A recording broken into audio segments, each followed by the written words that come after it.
And then be the problem. Live streaming is on. Hello, this is FilmLab. Today I'm going to be talking to IFEANYI KALU. I'm waiting for Mr. IFEANYI KALU to come online. As you know, FilmTalk is a webcast by FilmLab Nigeria.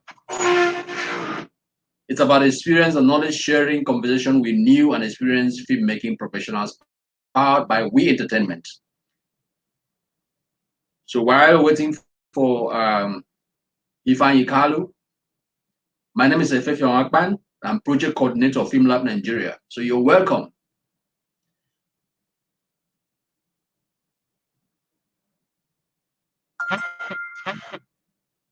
Jesus. What did he just say?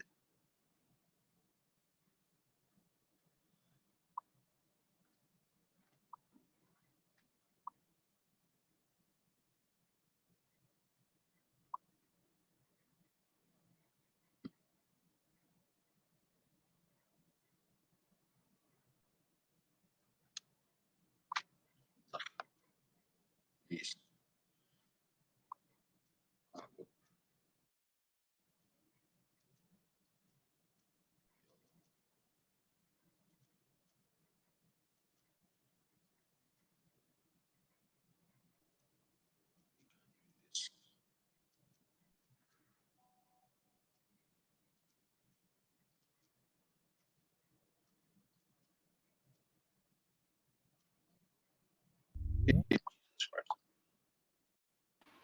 Okay, you're here.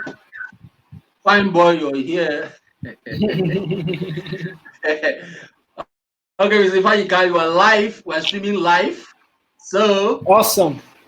Can you hear me first of all? Let me be sure that you can hear me. I can hear you very clearly, Mr. IFEANYI KALU. Welcome, welcome. Thank you so much. Yeah, I will introduce to our live audience. This is the third edition of FilmTalk.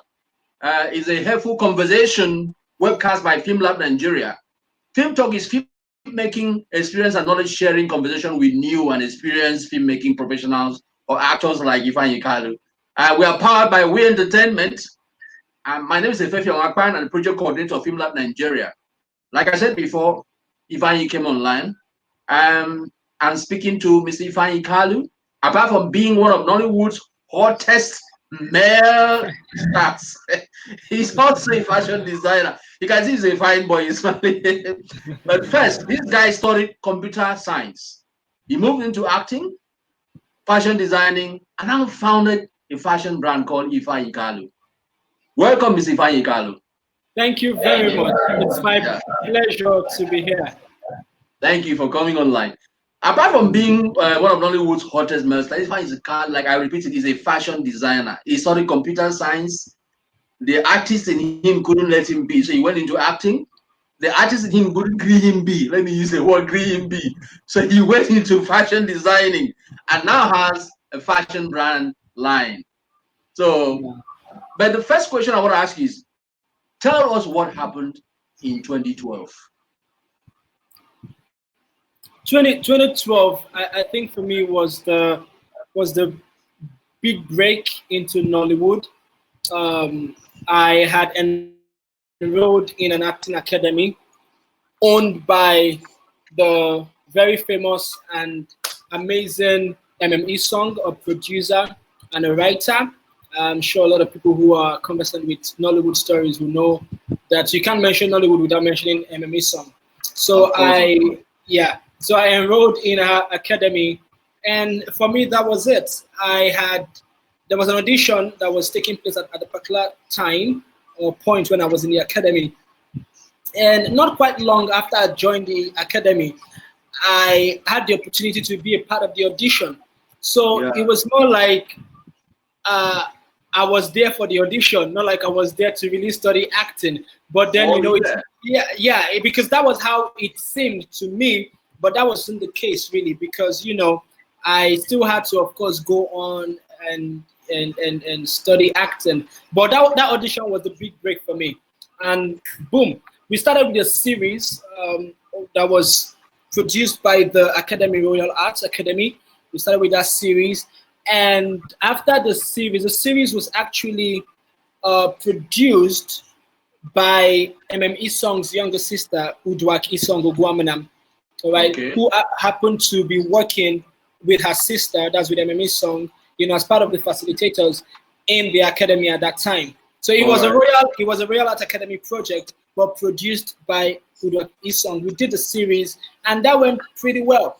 After that, then came one Kokoma that was also produced by her, and then the big one, Lagos Cougars, produced by Mami Song herself. So 2012 for me was like very instrumental in my trajectory in Nollywood. Tell us a little bit about Kokoma. Kokoma was, for me, it was my very first Nollywood movie. All right, yeah? The series had come before, but I mean, first feature-length movie as an actor in Nollywood. Okay. And Kokoma was amazing because at that time we had people who were in the academy who were the actors at that point in time.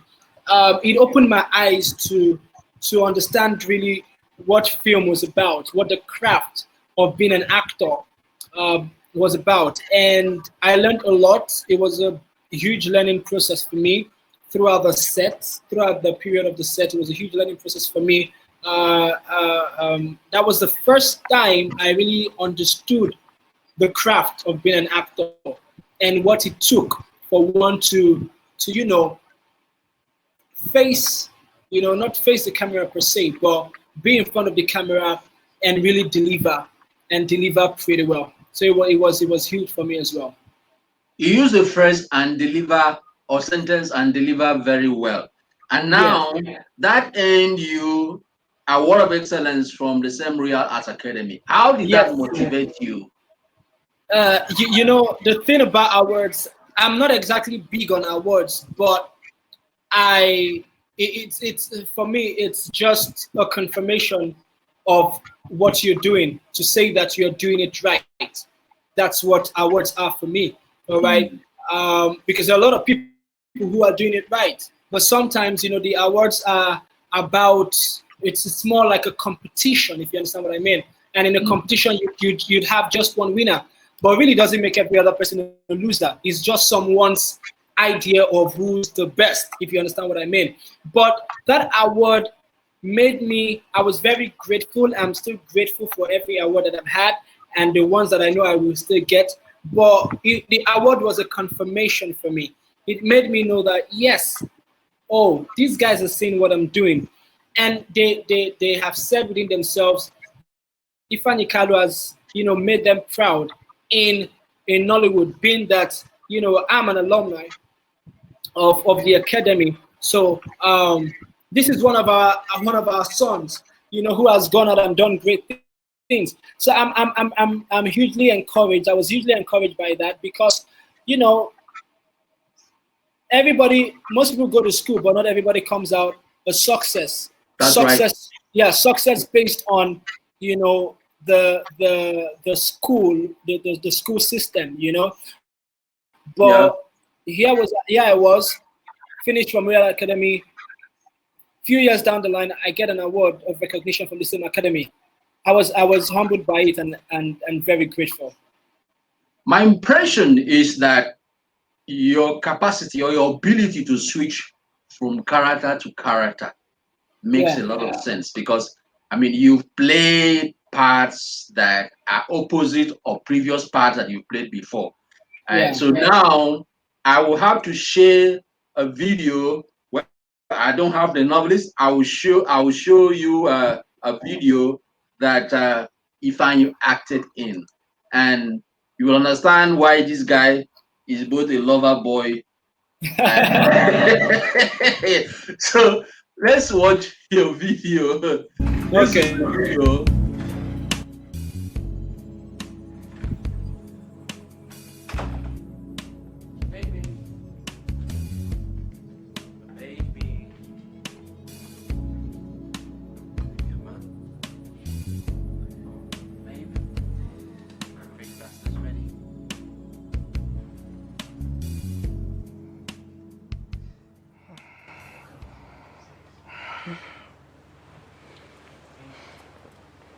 Now I see why they said when a man is in love, a fool is born.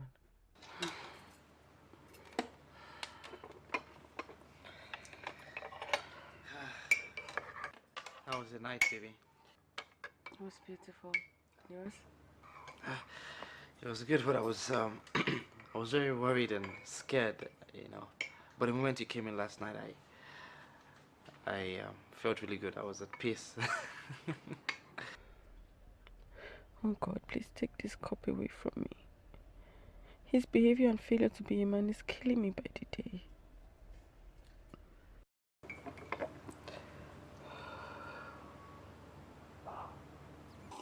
I hope the tea is not too hot. It's perfect. I love it. Oh, okay. Thank you. Anything for you, baby.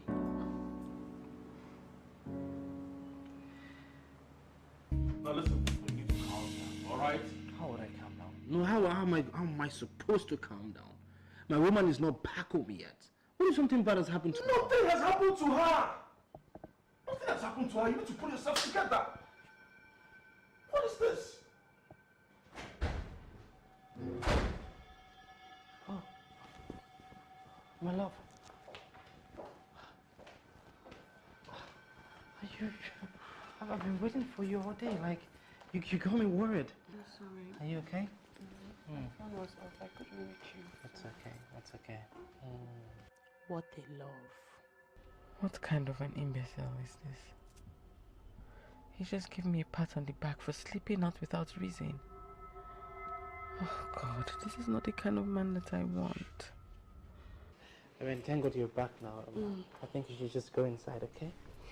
Chichi, where are you coming from? What stupid question is that? What do you mean, what kind of stupid question is that? What's wrong with me asking her where she's coming from? After putting you through so much emotional torture.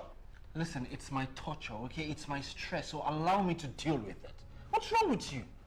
Huh? Someone just got back. She's not been home all night. What she's supposed to do is go in, shower, and have a good rest. Look at this guy. Then maybe tomorrow, next week, or whenever, we'll talk about where she's coming from. You're busy. Please. Baby, please, just... I lost my friend. Let's go. Come on. Let's go. Yeah. Careful. That didn't just happen.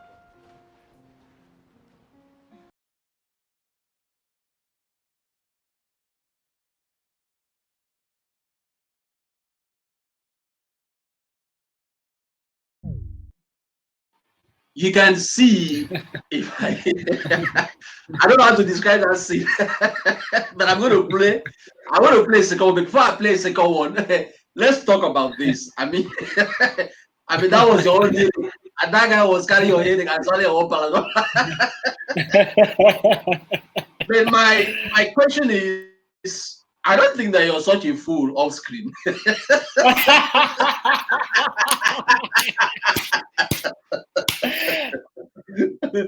I don't think you're such a fool off screen. So, the thing is, so let's play the second video and see what you did, because I know that you're not such a fool. All right, let's see the next one. Oh, Jesus Christ. That's all right.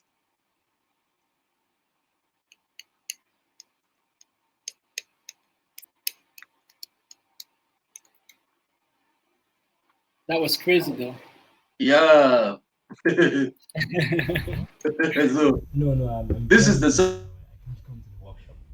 Okay. Just meet me up at the bar, okay? Yeah. Yeah, thank you. Bye. Okay. Come on now, have your drink, baby, huh? Sure.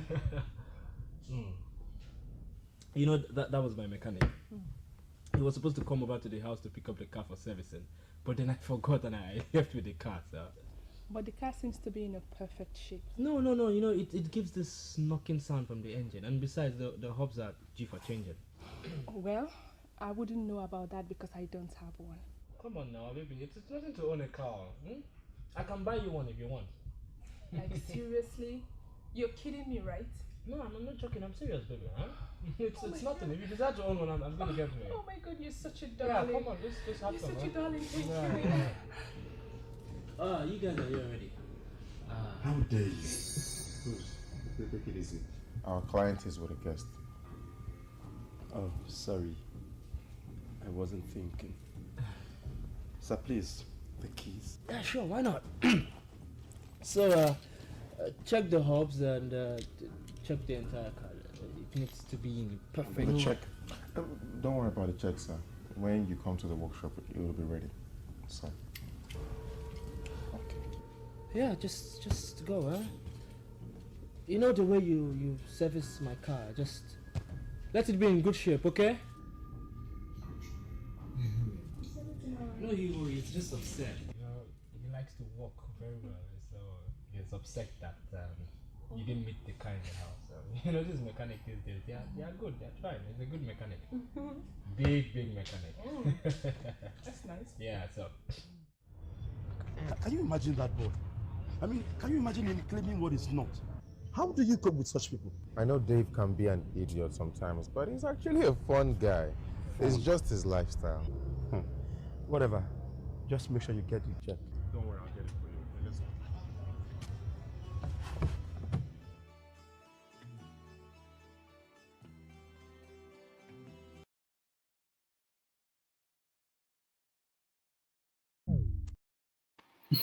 Well, Mr. Loverboy and Mr. Trickster. But you know, one thing I've noticed is that Mr. Loverboy was more mature than the Trickster. Was it when you were, was it when you were younger or what that you did that movie? Yeah, I think they are quite some years apart. Okay. That was early. That was way early. The last video you played was way early. Way early. Not too long after 2011, 2012. Yeah, maybe 2 years after. But it was man, it was a long time. Yeah, but I mean, for you to be able to switch from one role to the other, that's the most interesting thing. So how do you cope switching roles? I know I've interviewed you before. You said you've acted a role of a madman, maybe even a criminal. No, there's so many, but the most pointed theme or message that you keep treating in your role is that of a lover boy or a trickster. How do you manage to switch roles like that? Is it your training? Is it? I know that training and talent is good, but can you explain to our audience, how you manage your switching? Okay. First of all, as an actor, that is your job.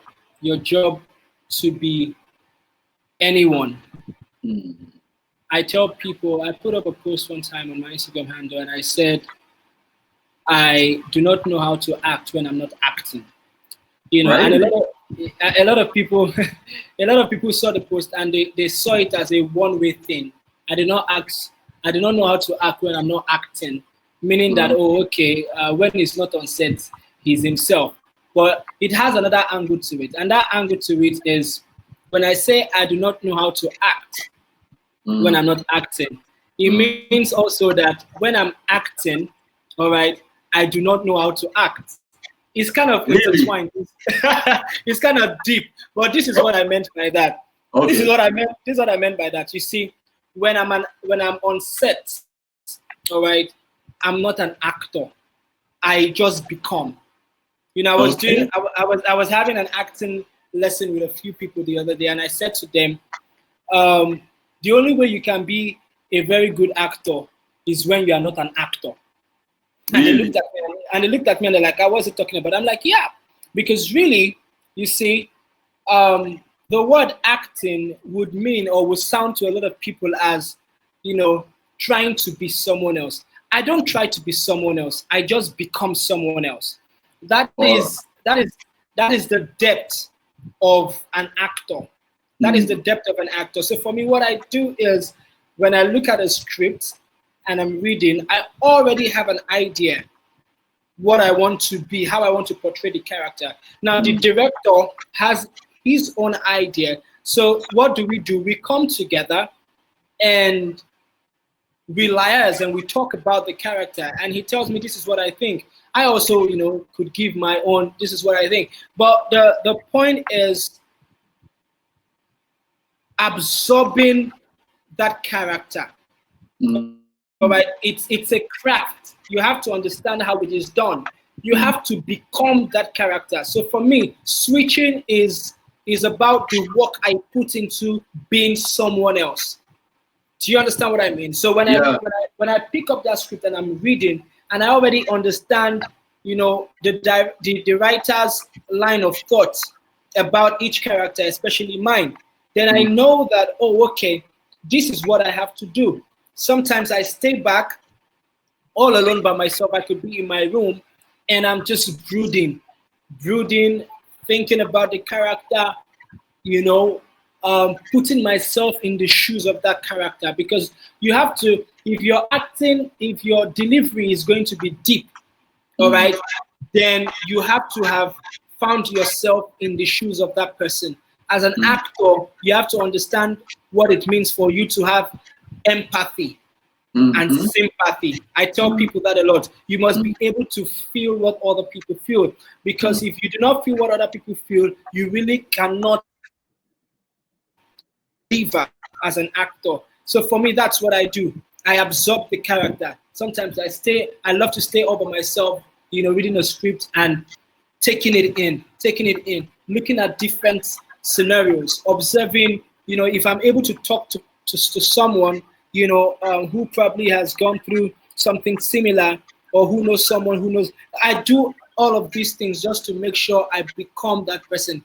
That's why everybody watches it and they feel like, oh, he was this person today, tomorrow is another person.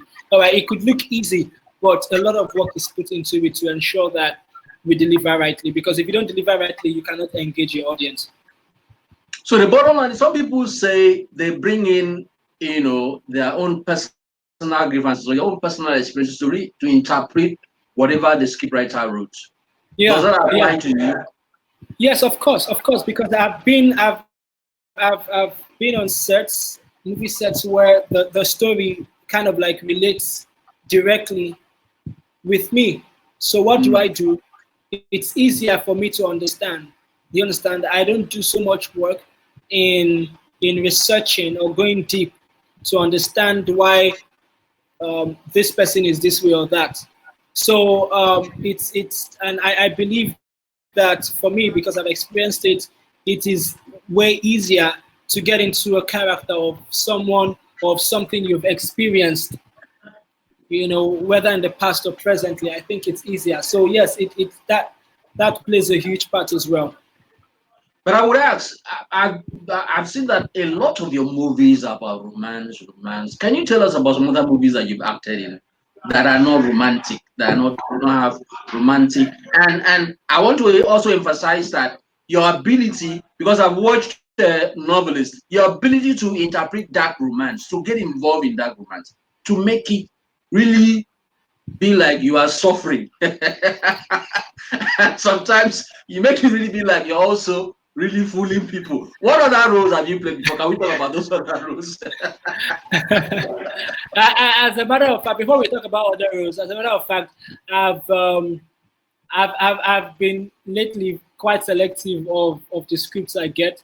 Oh, yeah? Because I think that I am a bit stereotyped, in that aspect of a lover boy who is suffering and who can kill himself for his girlfriend or his wife. So I want to, I'm trying to pull out. And a heartbreaker too. more of being a lover boy than a heartbreaker, actually. Okay. Yeah. So I'm actually trying to pull out of that. So I'm a versatile actor, but then we don't call the shots most of the time. We have the filmmakers who call the shots and say, this is what I want you to do, except I'm producing mine, but I'm trying to break out of that norm. Okay, talking about all the roles that I have done aside Yes, I've been a mechanic. you know, Yeah, I think I uh, saw that movie too. yeah, where I was a mechanic. I've done one. I was a cancer patient. Mm. Um, there are quite a lot of them. I've done one as a guy who grew up in the slum. All right, I just cannot remember their names correctly, so I don't want to mention them so I don't mix them up. Mm. Um, yeah, so I have, but they are not as many as the Lover Boy and Heartbreaker. Okay, thinking about these roles that you played, role of a mechanic or a technician, role of what other one did you mention? Some time ago when I interviewed, you talked about that you were a madman once. Were you-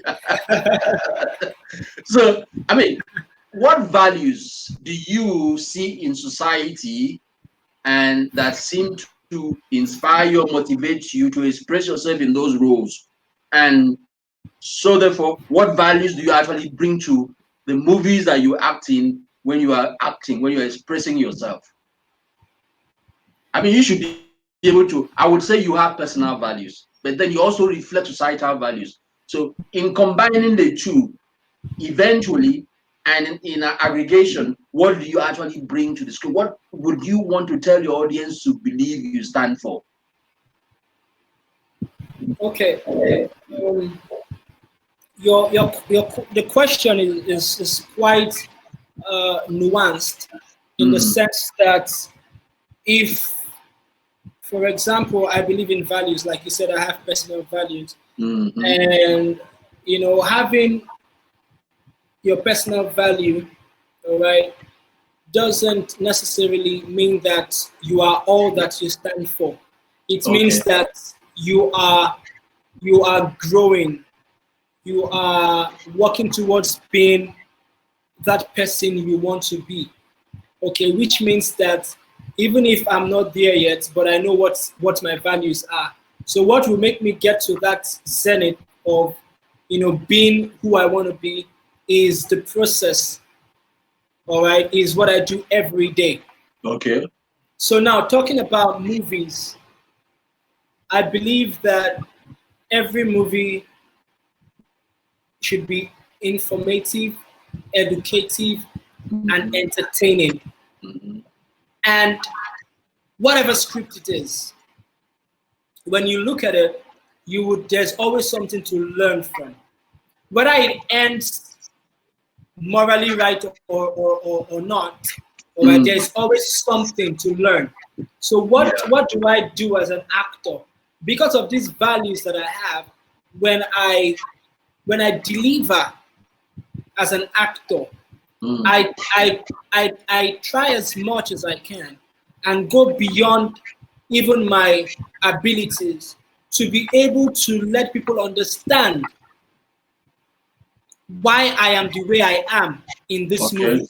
Okay. Whether it's going to be for good or whether it's going to be for bad. If I'm an armed robber in a movie, all right, how my character ends in that movie, all Mhm, right, should be able to communicate, should be able to communicate something deep to mm. the audience, to the people watching. I But don't in know if other words, if you put it this way, you have your own personal values. But when you are yes, of course. acting, you just deliver what you need to deliver. And I whatever you did do, and whatever you deliver goes on to teach people, inform people, and educate people. yes, because whichever way you look at it, um, if you stand for good values, all right, when you as an actor, you definitely know Mm, how that character you are playing is connected to the values you stand for. that's right. You definitely will know. Mhm. So I believe that, like you talked about societal values. I think you mentioned that. Am I right? Yes. Yes. Yes. So, yeah, the things I see all around me every day, I meet people, I read the news, I watch television, and I see things that are happening. those things, Mhm. you know, I try as much as possible to keep myself sane, to watch what is right. All right, even if I watch what is wrong, but then I am able to, you know, to balance them up. Do you understand? And Yeah. deduce from these things what is right and what is wrong. And as an actor, you should be able to have an open heart to see the things that are happening around you, so that when you are going on set, all right, you can deliver deeply from a place of depth, because you understand, you know, what's going on around you. In other words, at the end of the day, you feel what you're delivering. Definitely. Mhm. So a lot of people say it's so hard to produce movies in Nollywood. I understand, because of lack of funding. We get into all sort of, you know, logjam in terms of funding, and even breaking even at the box office. You did a movie called Luricos. I don't know what that one means, but you tightly know.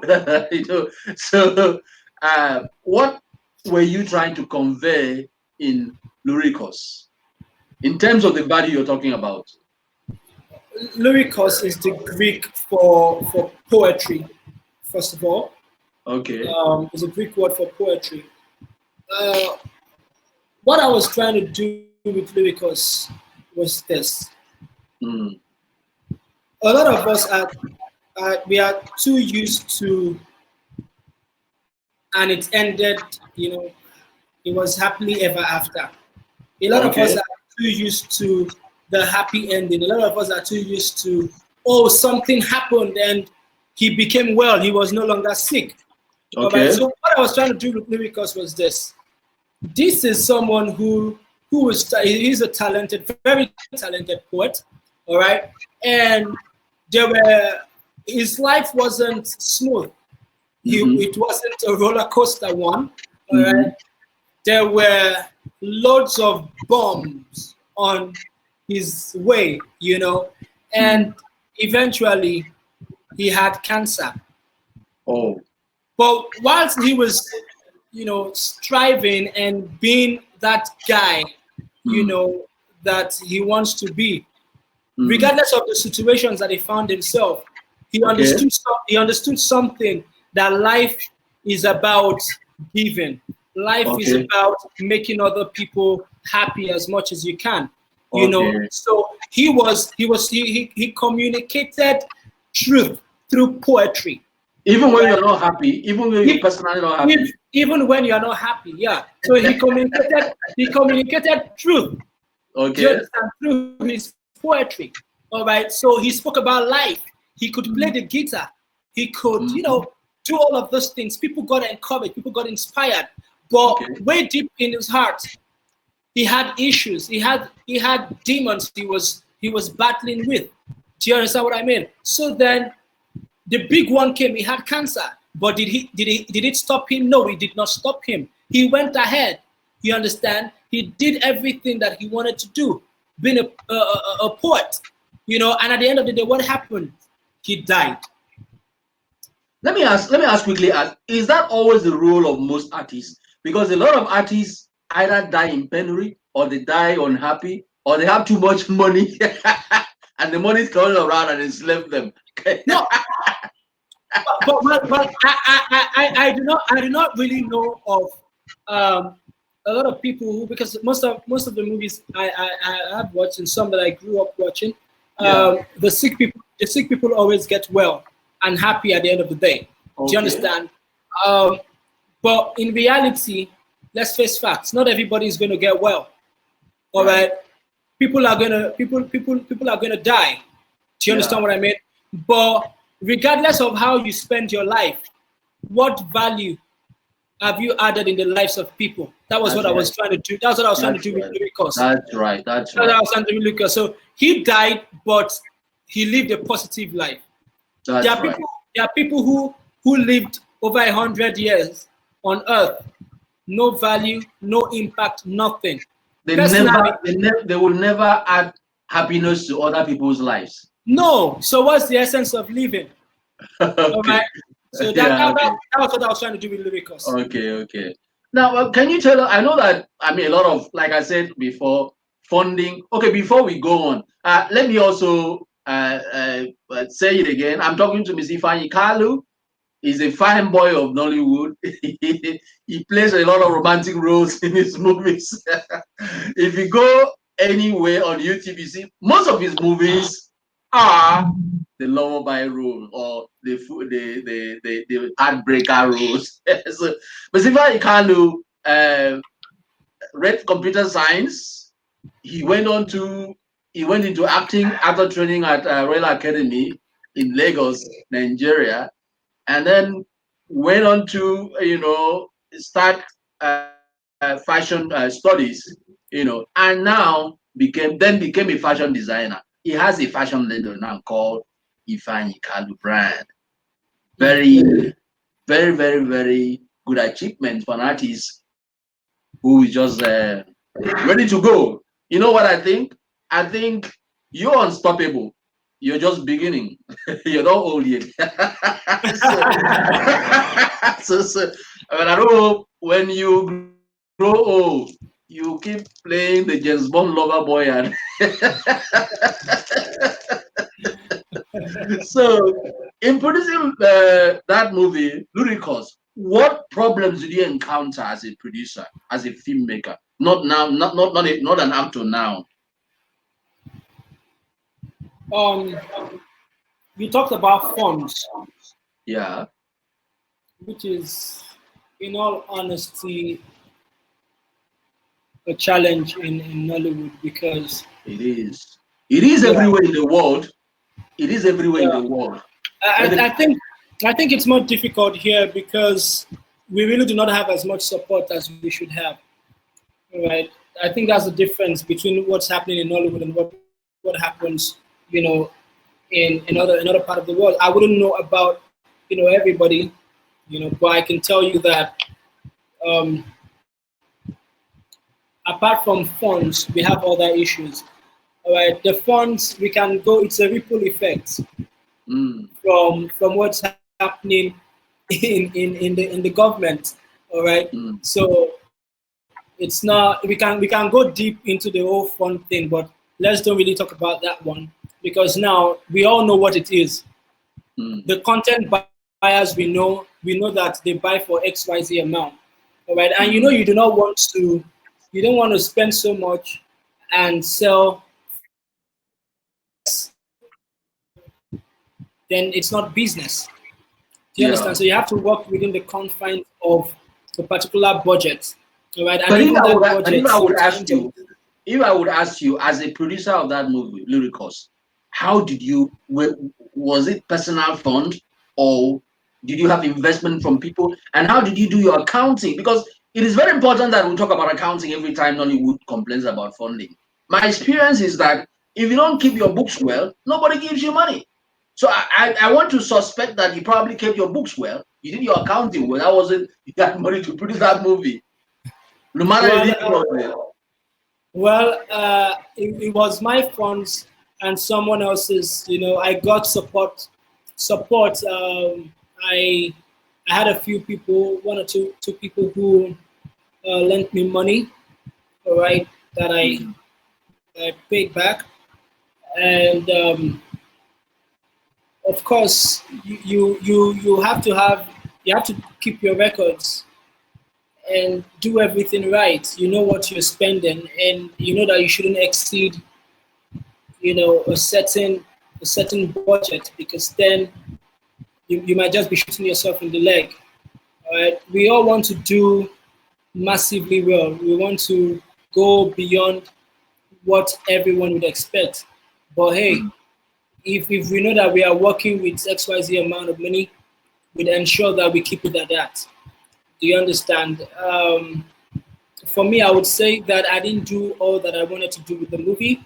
I wish I had done more, but hey, I didn't have the funds to do it. So yeah. So when people complain about funds, really, it is because they always want to exceed their budget. All right. So Mm. I advise people work within your budget because most of the time, what we just want to do is, oh, I have this amount of money, let me shoot. You can't have this amount of money and you want to shoot. You have that amount of money, look at the story, get a story that can fit into your budget. But a lot of people do not do that. So when they go out and start filming, they find out that along the way they get stuck, all right? And frustration sets in. And when frustration sets in on set, it rubs off. It could be from the producer, but it could rub off to your crew. It may not rub off to the actors, but it may affect them in one way or the other in terms of, putting them off. You understand what I mean? So I would advise people, if you know you have this amount of money, look for a story that fits into that budget. Get your book and write everything down. Write what you need. Do your breakdown properly. I think you should even go for your costs for production that is less than your budget, so then you can have, miscellaneous money for unforeseen circumstances. I do believe that one of the things that can really solve this funding problem in Hollywood is to learn how to write film business proposals. I don't know if a lot of people write good business proposals, but I know that if you want to write good film business proposals, there are so many templates online that you could, use to write film business proposals. I know that if you do a damn good film business proposal, my brother, you might not even need to approach government. Forget the fact that government does not support the structure, filmmaking structure in Nigeria enough, so much so that people like you can have ease at producing movies. But my belief is that if you do your book work well, bookkeeping and all that, because some people, I begin to wonder how people make money when they produce movies. When you're not, you don't have a good bookkeeping expert to help you plan your budget and eventually get into production. But that aside, we know the problems. The problem of funding is always there. There is the problem of Mr. Ifeanyi, yeah. The thing is, we have a mindset, a business mindset. Business mindset of not one who went to school and understands business from an administrative point of view. Okay. But not someone who is scholarly to understand, not someone who probably went to Harvard or some business school. Do you understand? We understand film, most people, all right, we understand film as a business of buying and selling. Which is wrong. Yeah, no, you cannot say it is entirely wrong, all right? Okay. Because most of these people who understand movie or who approach film from that aspect, like you have the market as of the old. Most of these people who understood or still understand filmmaking in that aspect, some of them also understand the right and professional way. So what is scaring them from applying those professional ways? Yeah, well, I wouldn't know because I'm not them.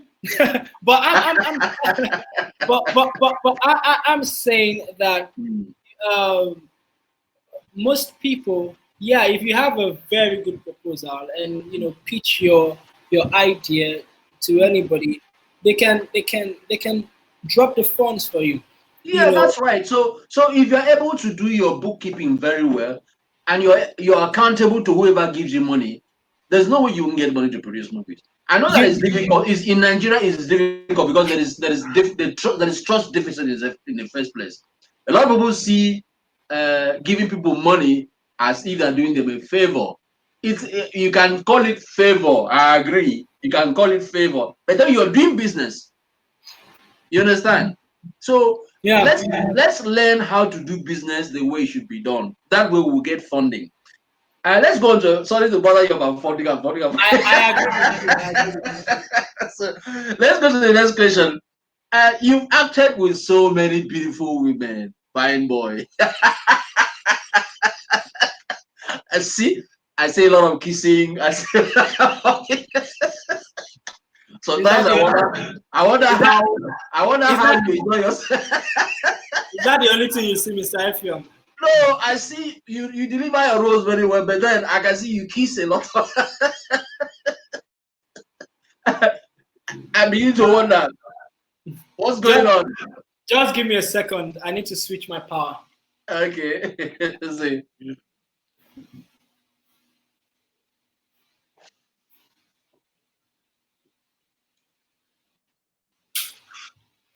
While we were waiting for Mr. IFEANYI KALU, or while I was talking to Mr. IFEANYI KALU, of course, the Nigerian situation struck. Our power holding authority, seized power from his remote home where he's talking to me online. And as a reminder, we're on FilmTalk, and FilmTalk is experience and value sharing platform for experienced and new filmmakers. And today I'm talking to Mr. IFEANYI KALU, who is an actor. He was an engineer before. He was a computer scientist before. But the artist in him couldn't let him rest, so he had to go into acting. From acting, he went to fashion designing and won accolades. And now he has IFEANYI KALU fashion brand. And I'm particularly interested in the sense that your brand is focused on women. And like I was saying, you teach a lot of women on set. So I'm beginning to wonder, what influences do these women have on you? Or what influences do other actors, what synergy do you have with other actors or actresses when you are acting? How do you blend? Are you particular about the actresses now, or no, generally? Generally. Okay. I know you've acted alongside good actors who are males. So how do you have a sync? How do you synchronize? How do you get into the ambience of we are a cast, we are delivering a story, and this is our message? Like the few scenes we watched, you could feel it that this is what these scenes are talking about. How do you fit into the ambience? Okay. It is important that when I get on set, I am open-minded, especially to every other actor on set. I have to talk. I have to have conversations. I have to be happy. Because being happy, talking to your fellow actors, it breaks whatever barrier that would have been while acting. So I make sure I am very friendly, and a lot of people will attest to that. As a matter of fact, I'm one of the, if not the most playful Nollywood actor. Of course, I know that a lot of people are trying to find boys. I play a lot. But naturally I play a lot. But then on set, it is important because you want to have because as an actor, your performance from yourself is about maybe 80% of your delivery, and 20% and maybe 20% from the other person, because you rub off from your fellow actors, and you want to be sure that you guys are good enough to don't get me wrong, people are professional. There are people who get on set and they quarrel with their actors. Do you understand? But when director says action, everybody melts. They get into their character. But it is better when there is synergy before getting on set. So would you mention a few influences, names, women, men, women maybe? Why are you particular about women, Mr. Effiong? You're a fanboy now, that's what I'm saying.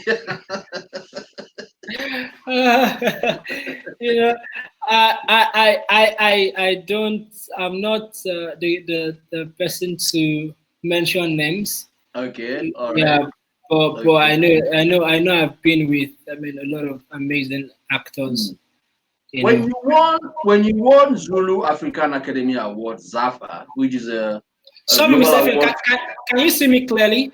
I can see you, but it's just that the lighting is a little bit poor. Yeah, can I turn on another light? Yeah. Okay, all right, great.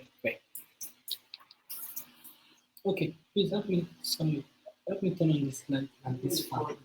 Yeah. I'll send you a message.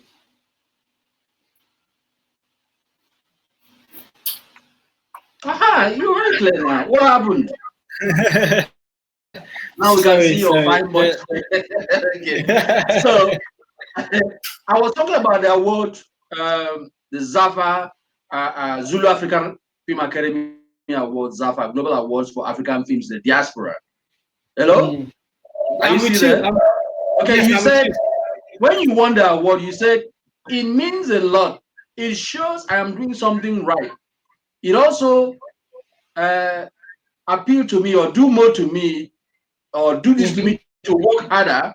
The fact that I'm nominated is enough reason to be convinced I am on the right track. And then winning puts me at a place of deep satisfaction. The simple reason being that I was thought of as a winner in my field. You can't beat that. Let me read that again. He said, it means a lot to me. When it was a nomination anyway. It was a nomination. So it means a lot to me. It shows I'm doing something right. It also shows us, inspires me to do more. I guess that's what you want to say, to work harder. The fact that I'm nominated is enough reason to be convinced I am on the right track. And then winning puts me at a place of deep satisfaction. The simple reason being that I was thought of as a winner in my field. You can't beat that. I can see a lot of satisfaction in that statement. I mean, at the end of the day, how do you feel as an actor? You studied science, you did science, you moved to acting, you moved to designing, you now own a brand. Let's talk about you in terms of fulfillment, in terms of what you've become, in terms of moving through those levels, getting nominated, and all that. In a second quote, you also said, in a journey, you learn, you make wrong turns, you direct your path, you meet people, you learn to be better. And if you're ambitious, you will do better, gone for higher strata, push beyond your limits.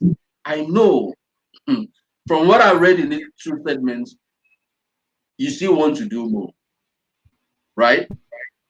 So would we say you've not reached your peak right now? You've not, moving from acting to fashion designing, and probably tomorrow you go to computer science again. I was a programmer. I don't want to be a programmer anymore. I think I'm done with that. But that's where money is now these days. Remember that. There's a lot of money there. But I don't have the patience for it. Okay, thank you. So these two statements make you out as somebody who has a game plan for the future. I can see your game plan is evolving. You now own a brand. I don't know where you'll be tomorrow, but what are you thinking about tomorrow? In all of that you become. In life, I believe that wherever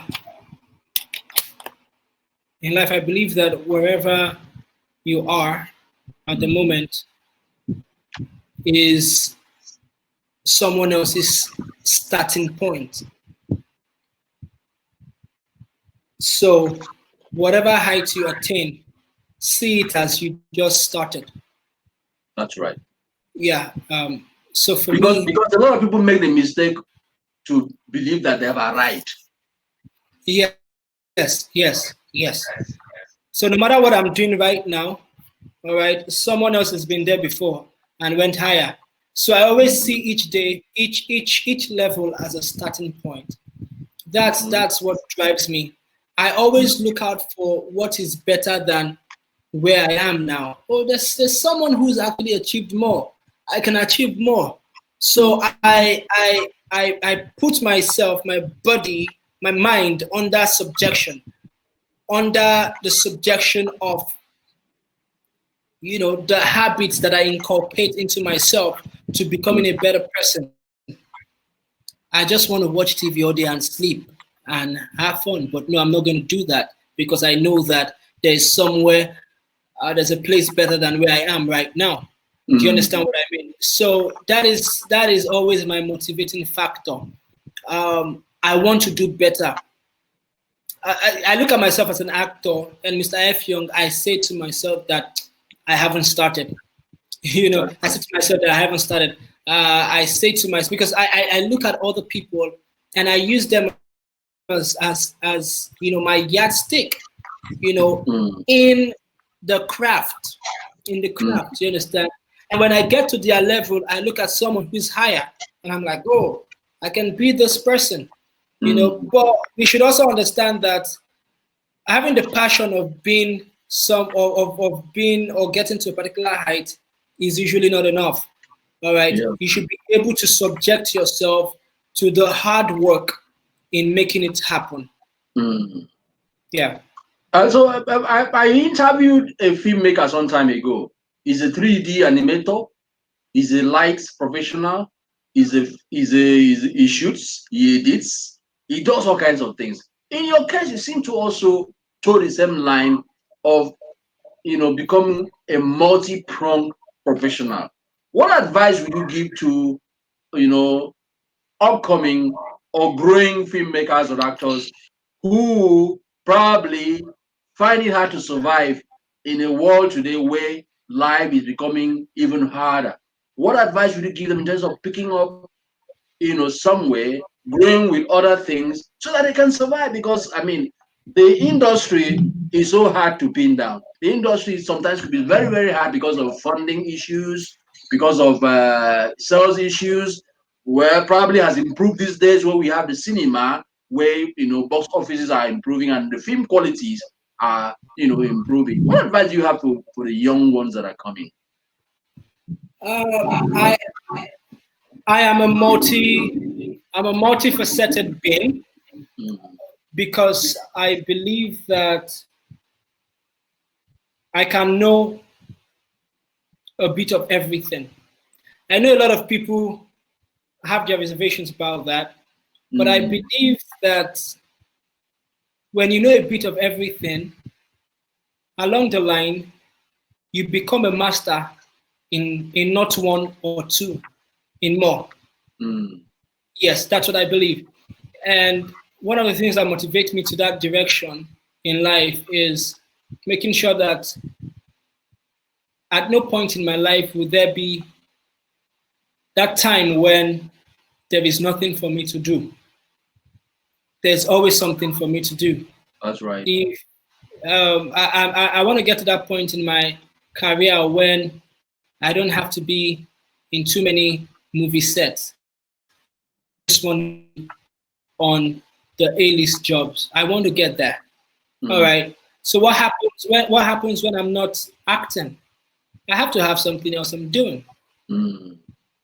So I have my fashion design that I do almost every day.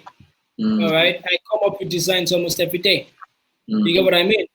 I also want to be one with many businesses that doesn't necessarily have to require my presence, but things will still go on.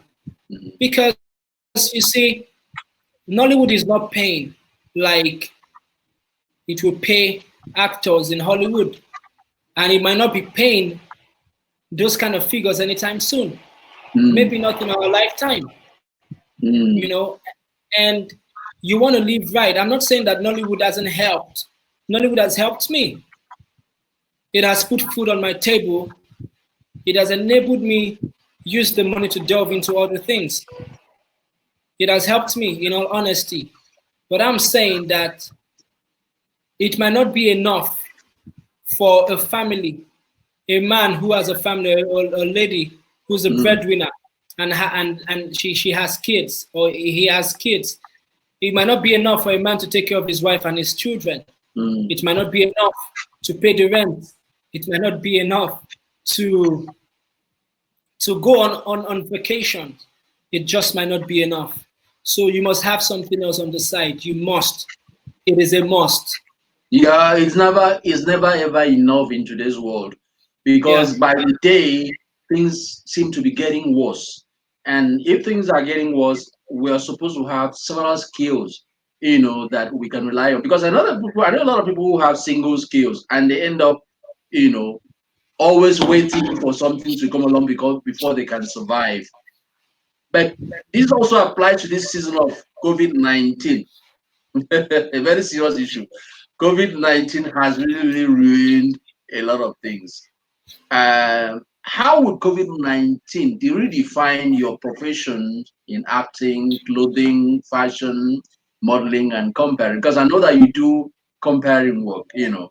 How has COVID-19 impacted your professional, output in everything that you do? A lot of people are talking about COVID-19 and how it's affecting their career, but I know that it will pass. I know that the time will. COVID is gradually phasing out, but the news, the media will propagate. They will propagate. The media is used to propagating negative news. So people, there's a lot of fear that is being propagated right now. Talking about fear, people are dying and stuff. But if you get deep into the research of COVID-19, you'd realize that it's gradually fading away. So I don't like talking about COVID-19 and how it's affecting the industry. There are a lot of other things. There are a lot of other things that are affecting the industry that are not, So, but what I tell a lot of people is this time that you are at home, add value to yourself. If you're an actor, and you have you are able to get online and run some courses online in acting, go ahead and run those courses, because this phase will pass. And once this phase passes, the next phase is only going to be ready for people, all right, who have worked on themselves. Yeah. Because now the approach is going to be different. Oh, COVID took a lot of our time. Now let's hit it straight up, and they only want to work with people who can deliver, with people who have something unique to bring on the table. So work on yourself as an actor, work on yourself as a fashion designer, be better. Use this time. I tell people this time has been a blessing to me because I've used it to add a lot. I've gained a lot of knowledge. I've read quite a number of books, so I have been able to add value to my life, to myself, because this phase will pass and I'll be ready for the next one. And remember in life that opportunity will only meet those Who are that are prepared. prepared for it. Exactly. That's right. That's right. Yeah, I mean, anybody who puts his eyes or ears down or really makes use of the internet as it because it is an open well of knowledge, will see Yeah. that many people or many institutions and many groups are offering. In fact, they're offering free courses. Yeah. That should be able to interest a lot of people who are in your industry or whatever industry, especially now because when this thing is over. The economy will demand that you work harder, you work smarter, you set goals for yourself and be able to achieve those goals because the economy will not just grow immediately back to, of course, it will be a new normal. So we need to adjust to the new normal that is coming, that has already taken place, that is already on us. Well, I have to say again, I'm talking to Mr. IFEANYI KALU, a fine boy of Nollywood, very hot on set.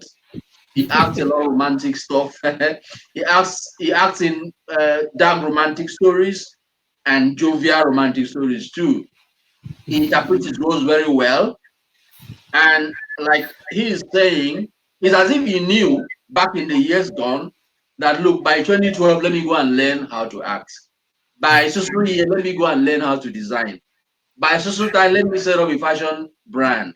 I mean, that means progress. Every other time you lie back or you lay back on your bed and think, what do I do next? Because tomorrow that is coming will be difficult. But I have two questions for you, two big secrets that I want you to reveal. Yeah. You won awards at close designing institutes and being a fine boy. hmm, Did women vote for you to earn those awards or you earn a lot of pure merit? They were on merits. They were not even awards by vote. They were Okay. awards that were decided by a buddy. Okay. So they thought that I deserved it. They thought that I deserved it, and they said, yeah, he deserves this award. Let's give it to him. So that was what happened. So I'm sorry, what you thought was the case isn't really the case. Yeah, so it was like a jury. So Okay. they just decided that, he deserves the award. Let's give it to him. It was not by votes. Also, this other question I want to ask you: all this motivation, inspiration, started within your family, because I read somewhere that in those days you look at your sisters. I know you have two beautiful, very beautiful sisters. This guy has they're as beautiful as he is. that he used to that he used to appraise their dress fashion, and you would advise them. And I know that one of your sisters is into modeling. The other one is also into fashion of all kinds. Yeah, I mean, yeah. so this seems to be a family thing. So can we talk about that? And your mother used to make dresses, and that is where you pick your interest. I mean, this is like you had an ambience, and you took advantage of ambience and said, "Let me move down the ambience." I used to know somebody who was a graduate. She read mass communication. The mother was a seamstress. While she was waiting posting to her station, she started sewing on the roadside. And a guy came along, and so one girl brought a dress for her to make. She made the dress, took the dress back home, and the brother asked, "Who made the dress for you?" And said, "Look at her there." The guy went and married the girl. What I'm trying to say is that some of us live in our families, and our mothers or fathers have skills and refuse to learn from them. So, what advice would you give an average young person, who who will be privileged to have parents or relations who are into all kinds of skills? It necessarily doesn't have to be that, it was your mom or your dad or your sisters or brothers. I am big on people taking advantage of opportunities, because that's the problem that we have with a lot of people these days. They do not take, especially Nigerians, especially the young ones. I mean, I'm young, so my age bracket, so I believe that when you are ambitious in life, you are able to see opportunities and take advantage of them. That's what I believe. The opportunities are everywhere. We just don't look. We just cannot see, because we are blinded to these things. We rather want to have all the fun now, all right, and suffer tomorrow. We do not want to suffer today and have all the fun tomorrow. So yeah, the ambience comes to play, because growing up, I had my sisters who they loved fashion. All right, they loved fashion growing up. So they had there was this guy who was a tailor, who was still a tailor, in Festac, who was making stuff for them. He would make, jackets, pants, make dresses for them. There was my mom, who had a machine in the house too, all right, who would, put fabrics and all together and stuff. But whilst all this was happening, I did not see the need to want to follow that line. I didn't see the need to want to learn how to sew or be a fashion designer. But as time went on, I thought to myself, oh wow, what an opportunity this is.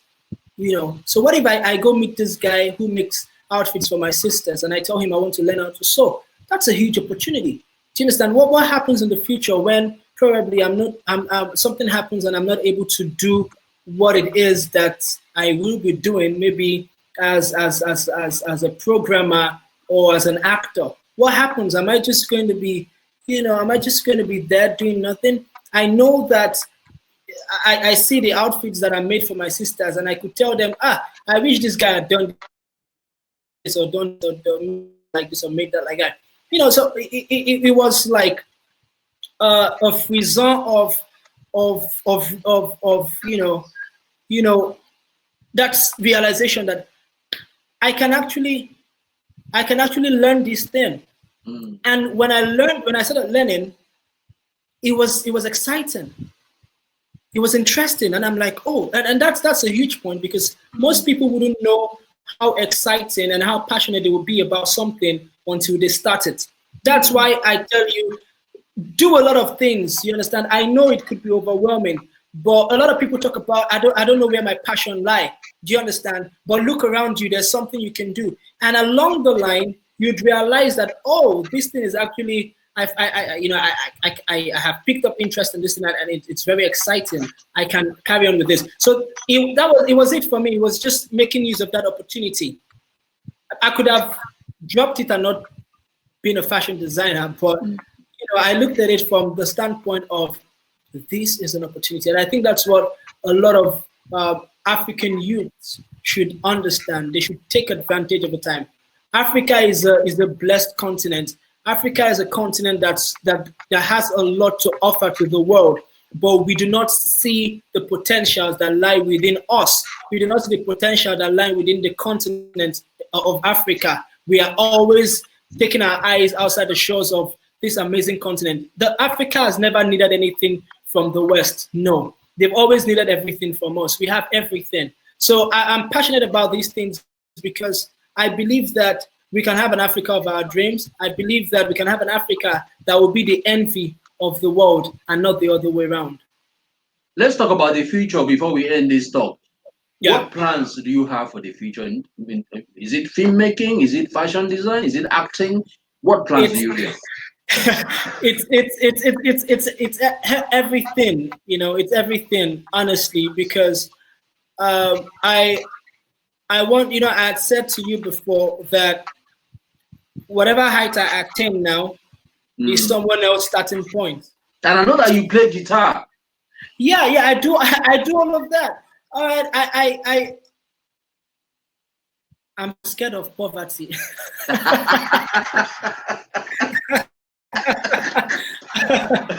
It would not be good. It would not be good for a fine boy to be poor anyway.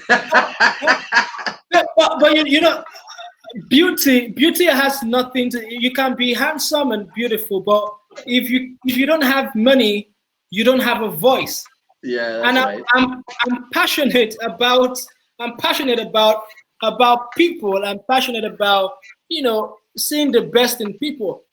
And Robert Schuller once said that the best speech or the best conversations or the best lessons you can give to someone is not what you write down or what you say to somebody. The best speech is a witness. All right, that is to say, it is when your life is an example. That's when it can really motivate someone else. So if I'm talking to you right now and there is nothing to show for it, then people will just look at me and like, he's just one of those guys that talk.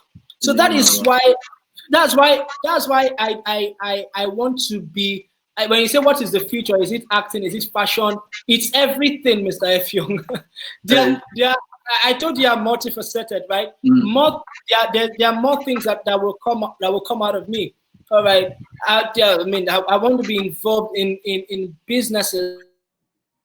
I want to be involved in a lot of things. So the future is not just acting and fashion. The future is everything I can lay my hands on and more. Beautiful. And all this will come from your inner man.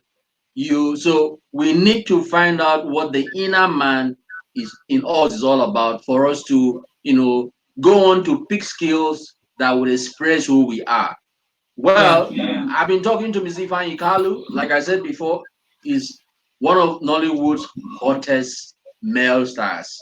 You keep saying that. Yes, you are. He acts in romantic movies. Some of the romantic movies are on the dark side. Some are very romantic. Let me put it that way. Sometimes he plays. Sometimes he plays the fool. Sometimes he plays the con man. So, Ms. IFEANYI KALU, it's been good to have you on FilmTalk. Pleasure's been mine. Yeah, I'm looking forward to a station where if you have a project to talk about a project that you would do, and I'm beginning to also wonder what kind of story will interest you if you ever have to make a movie, in the future. So it's so good to have had you on the show, and I'm hoping that some other day you come along to continue talking to people about acting, fashion designing, being a fine boy, if you like. So it's so good to have you. Thank you so much for joining FilmTalk. Pleasure is all mine. Thank you so much. Thank you. All right. Well, that has Enjoy been your evening. FilmTalk. That has been FilmTalk, and we had Ms. IFEANYI KALU. Thank you for coming along. Remember, when you want to join us live on a live streaming, go to filmlab.ng/FilmTalk. Thank you, Ms. IFEANYI KALU, for turning up. Thank you so All much. right. Thank you. Do too. have a nice day. I wish you all the best. Thank you so much. Thank you. All right. Yeah. Bye-bye. Bye. Bye.